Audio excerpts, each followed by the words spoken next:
Hello friends, welcome to the TN bankers YouTube channel.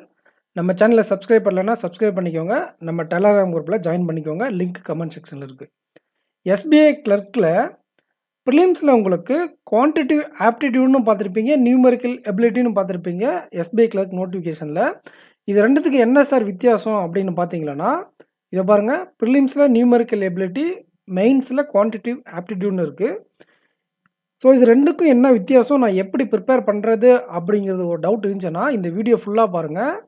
கண்டிப்பாக உங்களுக்கு ஒரு ஐடியா கிடைக்கும் எந்த மாதிரி கொஸ்டின்ஸ் எந்த மாதிரி சிலபஸில் கேட்பாங்க அப்படிங்கிறது. இப்போ ப்ரிலிம்ஸை பொறுத்தவரை நியூமெரிக்கல் எபிலிட்டின்னு இருக்கும், அதுவே பிஓ ப்ரிலிம்ஸில் குவான்ஸ்னு இருக்கும். நியூமெரிக்கல் எபிலிட்டின்னா நம்பர்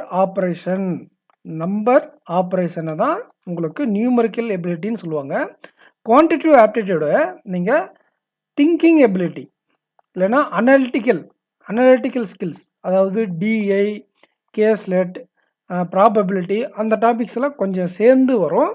இதில் அந்த டிஐ ஒரே டிஐ வந்தால் இங்கே 2லேருந்து 3 டிஐ கேட்பாங்க குவான்ஸில்.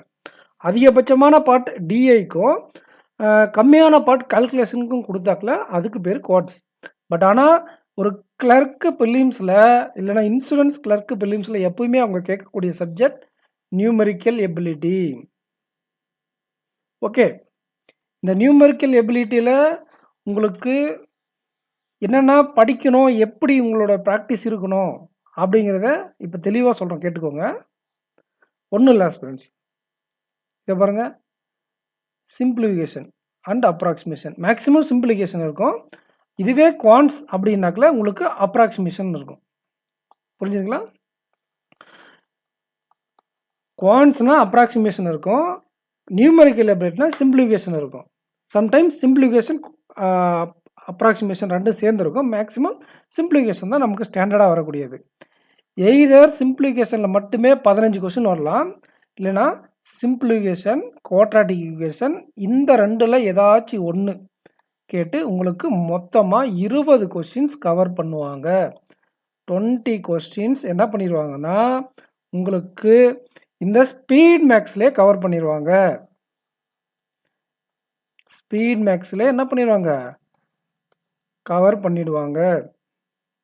இதில் நியூமெரிக்கல் எபிலிட்டியில். ஸோ நம்மளுடைய கால்குலேஷன் ஸ்பீடில் நம்ம ஃபோக்கஸ் பண்ணாவே இந்த நியூமெரிக்கல் எபிலிட்டி பேப்பரை கிராக் பண்ணிடலாம். இந்த 20 கொஸ்டினை நம்ம ஒரு 10 நிமிஷத்துக்கு கீழே, அதாவது 8 மினிட்ஸில் போடணும். ரொம்ப ஆவரேஜாக இருந்தால் 10 நிமிஷத்தில் போடலாம். இதுவே நீங்கள் மற்ற அதிகமான கட் ஆஃப் இருக்கக்கூடிய எக்ஸாம்ஸுக்கு 8 நிமிஷத்துக்குள்ளே போட்டுடணும். அப்படி இல்லையா 10 நிமிஷத்துக்குள்ளே போட்டுடணும். போட்டுட்டு இந்த டிஐ இருக்கு இல்லையா, சிம்பிள் டிஐ ப்ராக்டிஸ் பண்ணுங்கள். ரொம்ப கஷ்டமான டிஐ எல்லாம் ப்ராக்டிஸ் பண்ணாதீங்க. ஸோ சிம்பிள் டிஐயை ப்ராக்டிஸ் பண்ணிங்களன்னா இந்த கொஸ்டினை நீங்கள் ஒரு 4 மினிட்ஸில், மேக்ஸிமம் 4 மினிட்ஸ், 3 மினிட்ஸில் போட்டுடலாம். பட் ஆனால் நீங்கள் 4 மினிட்ஸில் போட்டிங்களன்னா உங்கள் கையில் இன்னும் 6 மினிட்ஸ் இருக்கும். 10 + 4 போச்சுன்னா 6 மினிட்ஸ் இருக்கும். அந்த 6 மினிட்ஸில் அரித்தமெட்டிக் சம்மில் பொறுக்கி கூட ஒரு 4 கொஸ்டின் போட்டால் கூட உங்களுடைய அட்டெம்ப்ட் 28லிருந்து 29 வந்துடும். நீங்கள் ஒரு ஆவரேஜ் ஆஸ்பிரண்ட்டாக இருந்தால் கூட. ஸோ இந்த மாதிரி தான் உங்களுடைய ப்ரிப்ரேஷன் இருக்கணும். புரிஞ்சுதுங்களா? தெளிவாக சொல்கிறேன், பார்த்துக்கோங்க. ஃபஸ்ட்டு நீங்கள் simplification, approximation, quadratic equation, number series, இந்த 3 டாப்பிக்கையும் சேர்ந்து 20 கொஸ்டின் வருது இல்லையா, அந்த 3 டாப்பிக்கையும் 8 to 10 மினிட்ஸில் அட்டன் பண்ண ப்ராக்டிஸ் பண்ணணும். அதுக்கப்புறம் இந்த டிஐ இருக்கு இல்லையா, சிம்பிள் டிஐ, ரொம்ப இந்த டபுள் பை சார்ட் அந்த மாதிரிலாம் வராது. பை சார்ட் வந்தால் சிங்கிள் பை சார்ட், இதுவே உங்களுக்கு லைன் சார்ட் வந்தால் சிங்கிள் லைன். ஒரு 4 பேர் கேட்பாங்க, இல்லை 5 பேர் கேட்பாங்க, அவ்வளோதான். ரொம்ப கஷ்டமாக கேட்க மாட்டாங்க. அதில் வேணால் கால்குலேட்டிவாக கொஸ்டின்ஸ் டஃப் பண்ணுன்னா கொஸ்டின்ஸ் வேணால் கால்குலேட் பண்ணுவாங்க. இங்கே சிம்பிளிஃபிகேஷனில் டஃப் பண்ணோன்னா உங்களுக்கு டெசிமல் வச்சு கேட்பாங்க. அவ்வளோதான் வித்தியாசம். டஃப்பான ஸ்லாட்டில் சிம்பிளிஃபிகேஷன், டிஐ இது ரெண்டுலேயும் டஃப் பண்ணுவாங்க. அப்புறம் ராங் நம்பர் கேட்பாங்க. ராங் நம்பரில் அப்ரோச்சபிள், டஃப் 2 விதமாக இருக்கும். ஸோ பார்த்துக்கோங்க. உங்களுக்கு சிம்பிளிஃபிகேஷனில் டெசிமலில் வந்தால் என்னன்னா கஷ்டமான ஷிஃப்ட்டு, சாதா வந்தால் சாதா ஷிஃப்ட்டு. இதே டிஏயில் கொஸ்டினில் செக் வைப்பாங்க. இந்த 1 2 3 கொஸ்டின் நம்பர் இருக்கு இல்லையா, அதில் 10% ஐஆர், 30% ஐஆர், இந்த மாதிரி அந்த மாதிரி செக் வச்சு உங்களுடைய ஸ்பீடை குறைச்சி அட்டம்ப்டை குறைச்சிருவாங்க. பட் நார்மலைசேஷனில் உங்களுக்கு மார்க் வந்துடும். ஸோ உங்களுக்கு ஓவராலாக புரிஞ்சிருக்குன்னு நினைக்கிறேன்.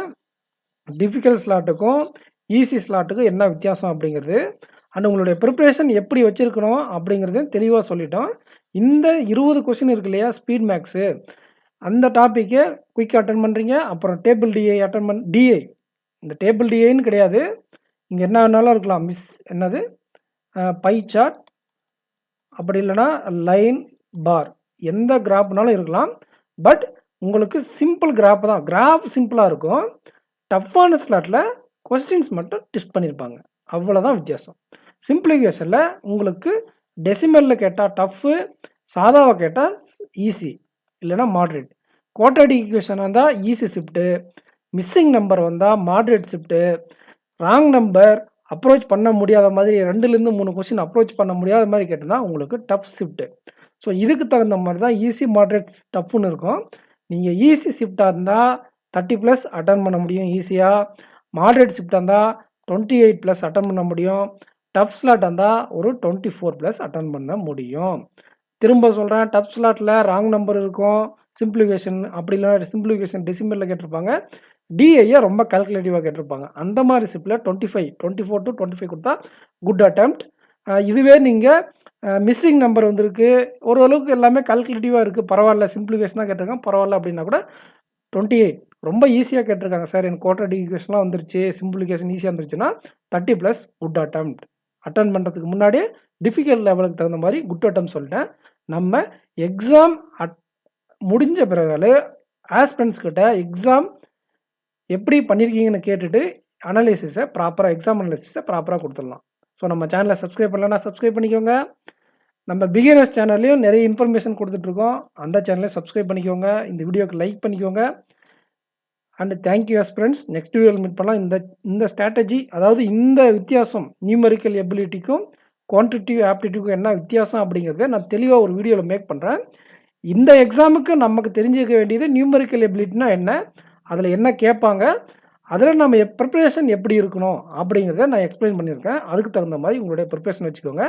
லாஸ்ட் 5 days எப்படி நீங்கள் மார்க்கை எப்படி யூட்டிலைஸ் பண்ணணுன்ற வீடியோவை ஃபியூச்சரில் கொடுக்குறேன். இது உங்களுக்கான ப்ரிப்ரேஷன் வீடியோ. Thank you friends. சேனலை வீடியோ லைக் பண்ணிக்கோங்க, சேனலை சப்ஸ்கிரைப் பண்ணிக்கோங்க, நம்மளுடைய டெலகிராம் குரூப்பில் ஜாயின் பண்ணிக்கோங்க. கமெண்ட் செக்ஷனில் லிங்க் இருக்குது. Thank you friends. தேங்க்யூ.